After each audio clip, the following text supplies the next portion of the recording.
তাদের বিচার যেমন কোনো প্রতিহিংসার বিষয় না।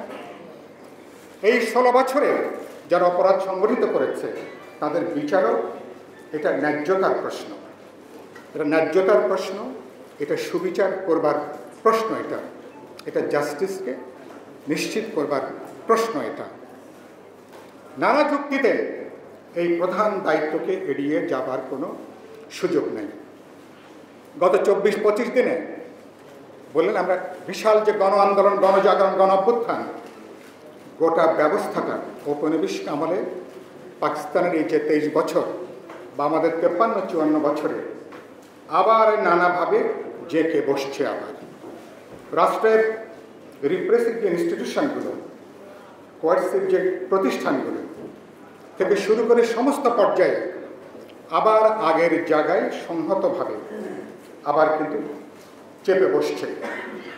এগুলো খুব বেশি আমাদের মনোযোগের মধ্যে নাই, তেমন কোনো আলোচনার ভিতরে এগুলো কিন্তু নাই।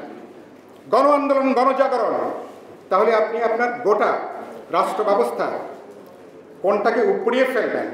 আপনি বিরাট বটগাছটাকে আপনি কেটে ফেলেছেন, উপড়ে ফেলেছেন, কিন্তু শেকড়টা মাইলের পর মাইল হচ্ছে বিস্তৃত, অনেক অনেক গভীরে।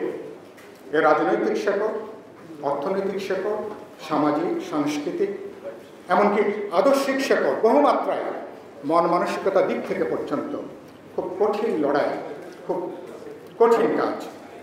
এগুলো আজকে আলোচনা আমি শুধু উল্লেখ করলাম, চিন্তার মধ্যে নেই, বিবেচনার মধ্যে নেই। যারা সংস্কারের কথা চিন্তা করি, যারা একটা গণতন্ত্র রূপান্তরের কথা চিন্তা করি, আপনাকে আজকে বা কালকে বা পরশু দিন এগুলোকে এজেন্ডা আকারে বিবেচনার মধ্যে নিয়ে বিষয়গুলো আলাপ আলোচনা আসা দরকার। না হলে অচিরে আমরা হোঁচট খাব, স্বপ্ন দুঃস্বপ্নে পরিণত হবে, আশা কিন্তু হতাশায় পর্যবসিত হবে। সুতরাং এগুলোর ব্যাপারে সেজন্য বলেছি কাজগুলোকে সুনির্দিষ্ট করি। রাষ্ট্র সংস্কার বা আমরা গণতন্ত্র মঞ্চ থেকে আশু কিছু কাজ নির্ধারণ করেছি, উল্লেখ করা দরকার।